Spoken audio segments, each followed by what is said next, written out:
All right, what's going on, everyone? I'm Jake, and there's a lot that's been happening right now behind the scenes with GrowthRx. We kind of felt it was the right time to start sharing some of those conversations, the lessons, the strategies, the real insights from working directly inside these businesses and medical practices. We're super, super excited to announce that this is officially going to be the first episode of Conversations with GRX.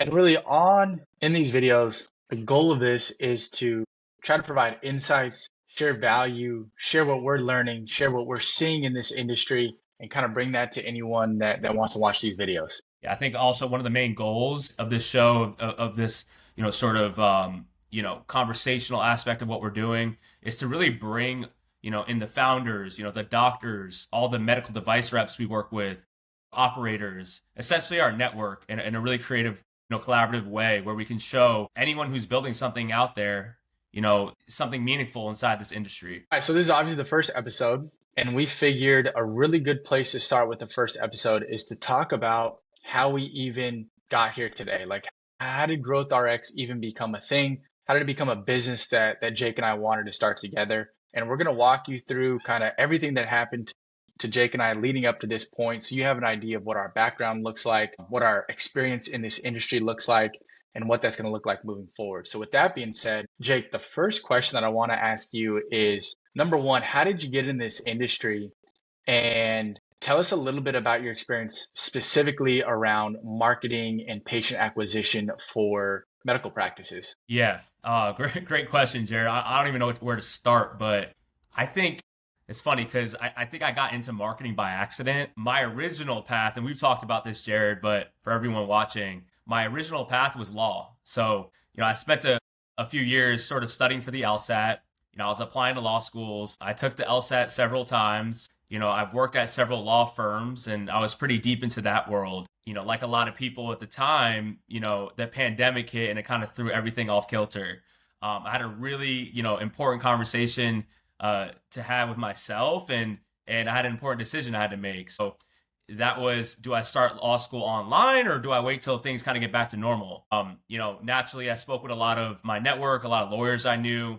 They all said the same thing, right? A big part of law school was kind of being in person, right? Having that experience, building those relationships. So ultimately, I decided to take a gap year. And then during that time, I kind of, decided, all right, do I work for another law firm? At that point, I've already worked for a few as an intern, but I got an opportunity to kind of work for a fashion company as an unpaid intern, right? I didn't really know where it would lead, but I was like, something told me just try this. Once I got there, I naturally started getting pulled into the marketing side of the business, and it just clicked, right?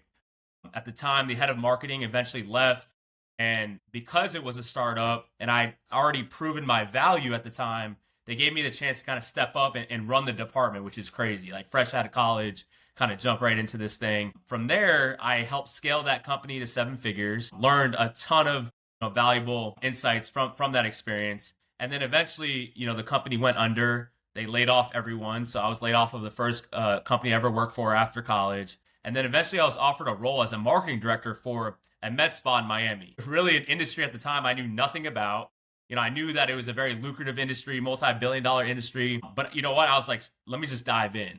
I learned everything from scratch and I helped that scale, I helped scale that business from zero to seven figures. And then after really kind of leaning in and learning a lot in that industry, I was recruited by a really large medical marketing agency where I ended up kind of joining and running the department alongside Jared and alongside you, Jared.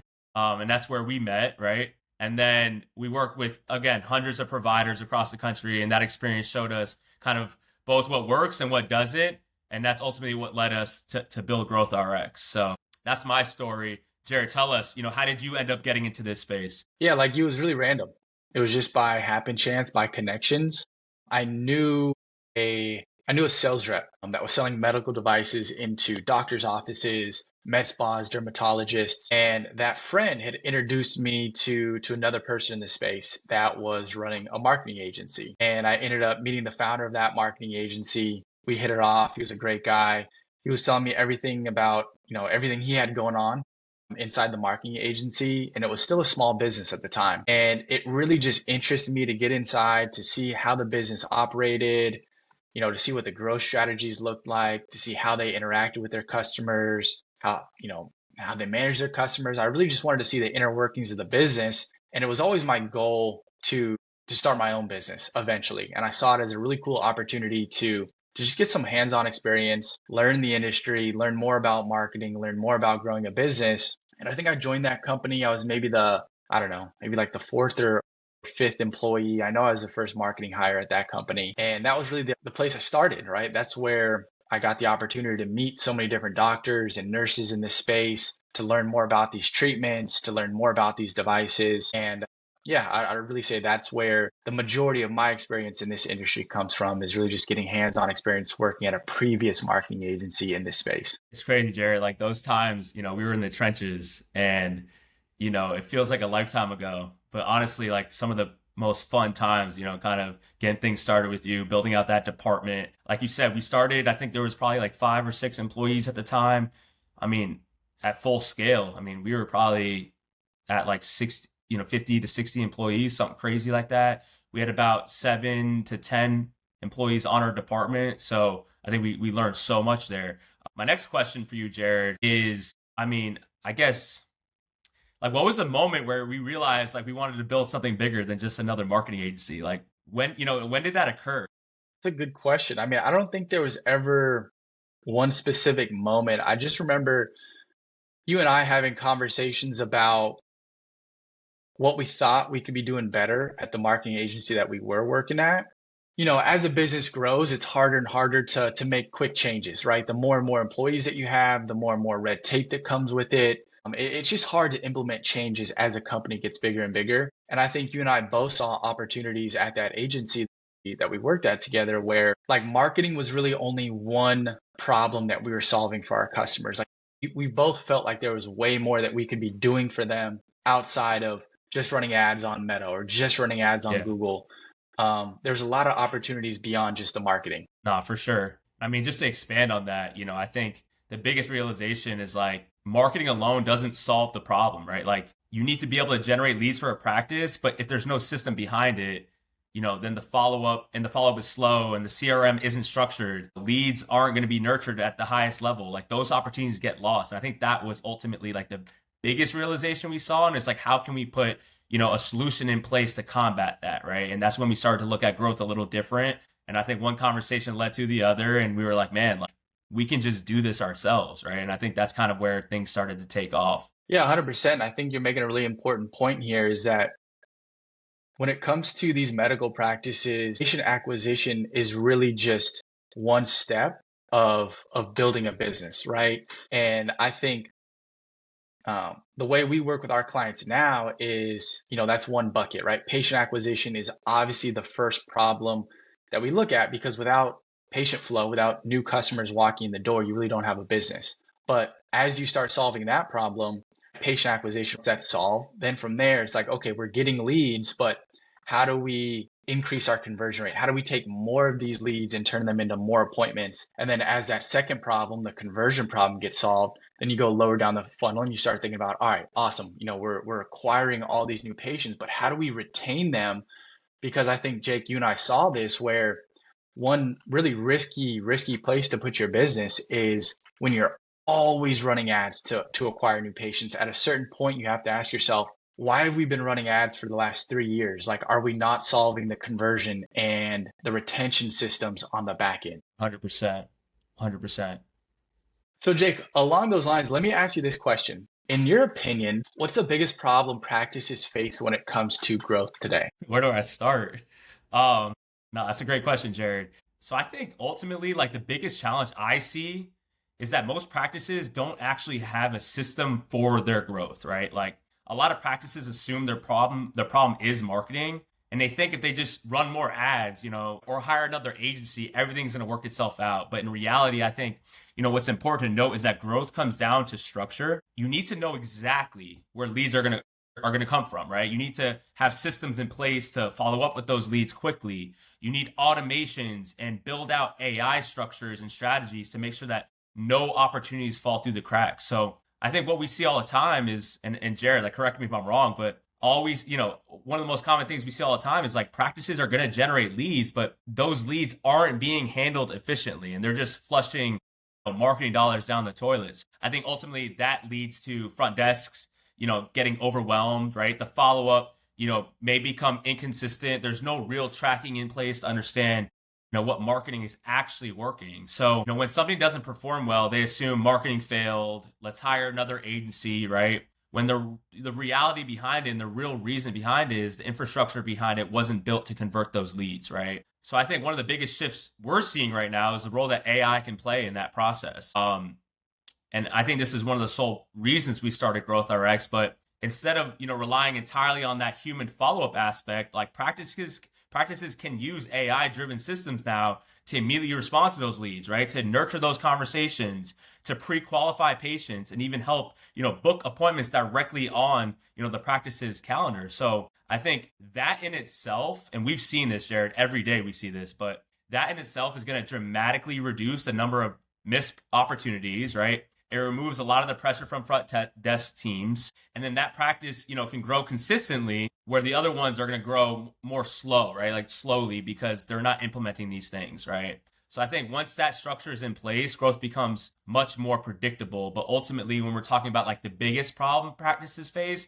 I think all the things I mentioned are like top of mind that we see every day. Yeah, it makes complete sense. Jared, let me ask you a question. I've been meaning to ask you this. So, if we talk about the future of the industry, like all industries, like we're dramatically shifting, pace in different areas, right? So my question for you is, where do you see this industry going over the next 5 to 10 years? Yeah, I would say I see it going two different ways. And one thing that really sticks out to me is going to be a shift towards even more technology and automation inside practices. So right now, a lot of patient acquisition is still handled very manually. Right? I'll give you an example. I was speaking with a plastic surgeon last week.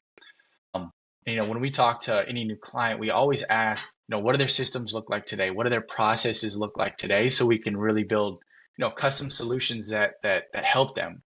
I was pretty surprised to hear that every single piece of follow-up that they do is manual. So every single time they get a new lead, whether it's from Google, whether it's from Meta, their website, it didn't matter. All of the follow-up was being handled manually. And this practice specifically was spending a little over $10,000 per month on marketing. So you could imagine how many leads they're generating, spending $10,000 across Google and Meta, and everything was happening manually. And so I think over the next few years, practices are going to start operating much more like modern businesses. They're going to have systems that automatically respond to leads, nurture patients, track the entire journey, and provide real data on what's working, what's not working, what marketing channels are converting, which marketing channels are producing the most qualified leads, and then doubling down using that data.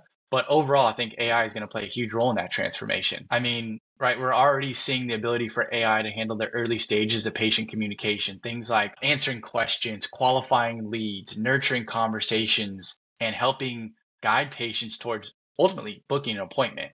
And I think when used properly, it doesn't replace the human element inside a practice. It just frees up their time to work on higher leverage tasks inside the business. So this whole conversation around AI is not meant to replace jobs. It's just meant to make people inside these businesses and inside these practices more efficient and ultimately just work on higher leverage activities. I think beyond that, I think social media is going to continue to dominate this industry, especially when you're talking about industries like, medical aesthetics. It's a very visual industry, right? Like people want to see before and afters. They want to see the provider on camera.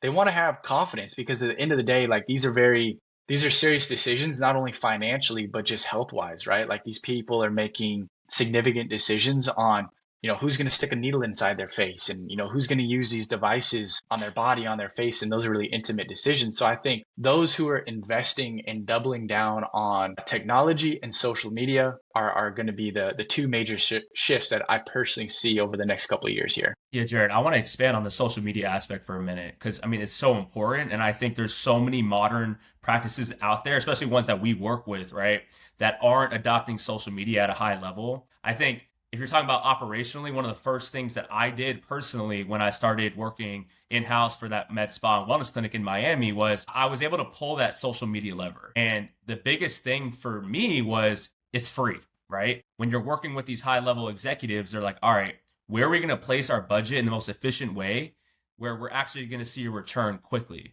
And I said, whoa, whoa, whoa. Let's not talk about budget yet because there's a huge aspect of what we can do that's essentially free for anyone to do and implement, which is organic social across all channels. I'm not just talking Facebook. I'm not just talking Instagram. I'm talking TikTok, right? YouTube Shorts, IG, Facebook, really posting across all channels at a high level to showcase the provider, to showcase the services, to showcase the before and afters, right?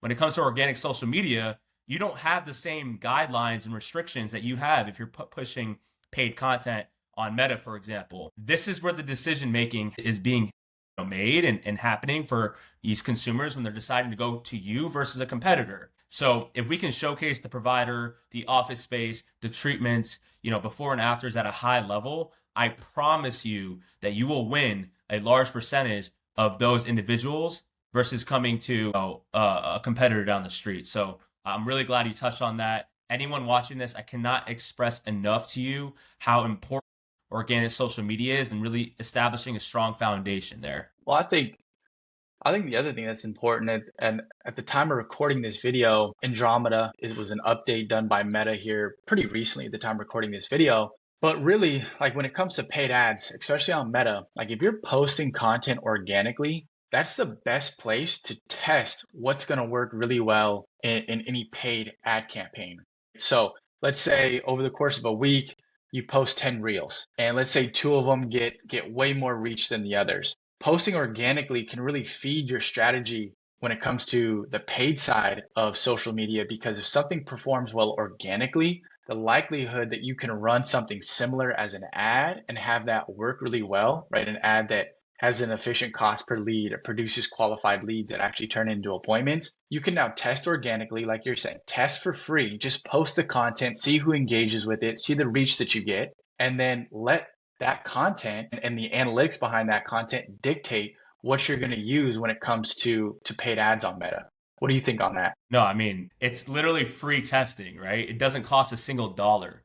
The same individual scrolling and seeing your organic content is going to be likely the same persona and demographic of the person that may be seeing your ad through paid media, right? So if you're getting good reach, you're getting good engagement through your organic content, that's a very high likeliness and probability that the ad is going to perform well. So, I mean, I think that's a huge point that a lot of people overlook, a lot of businesses overlook. It's free, right? It costs nothing. It's just your time. Obviously, your time is important, but you need to test these things within a business to really see what works and what clicks with your audience. Great point. Jake, let me ask you this. Yeah. Jake, let me ask you this real quick. What would you say to a doctor? You're having a conversation with them, and let's say they're not posting anything on social media. It's very generic content. They post maybe 1 or 2 times a week, and they tell you, Jake, I hate social media. I don't want to do social media. That's not me. That's not who I am. What is your response to somebody who says something like that? I would say, how important is growth to you, right? How important is,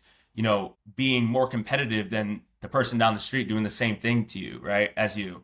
I think ultimately it comes down to getting over whatever that obstacle is that is making them afraid of social media or not like social media, and really just owning it and adopting it, right? I think it's the same conversation with AI. I think we talk about AI taking over jobs. We talk about AI, just taking over a lot of these things that, manual human labor, usually took over. And those that are saying, oh, I'm afraid to use AI, I don't want to use AI, those are the businesses that are going to fall behind, right? We live in a different world now. I don't think AI is going to take over jobs. I think AI is going to take over the person that isn't adopting AI at a high level. And I think that conversation is transferable to what you just asked me, and what I would tell those practice owners when they say they're afraid of social media. Like, we live in a modern, social media era. That's how we consume content, right? Yes, it's interruption based, but if we can implement it at a high level, you are going to be the winner, and you're going to be the lead authority within your industry. So I think the answer to your question, Jared, is I'm going to say, how bad do you want it? Like, how bad do you want to grow? Like, how bad do you want to hit those revenue numbers that you have set out for the business? Because without it, you're going to struggle. I think what's interesting, Jake and I, we've traveled across the U.S. We've gone to a lot of events in this industry, and at these events, they'll always have KOLs, so key opinion leaders, come up on stage, insights, what's working at their practice, how are they growing their business, how are they retaining patients. And 9 times out of 10, the key opinion leaders in this industry, they all share one thing in common.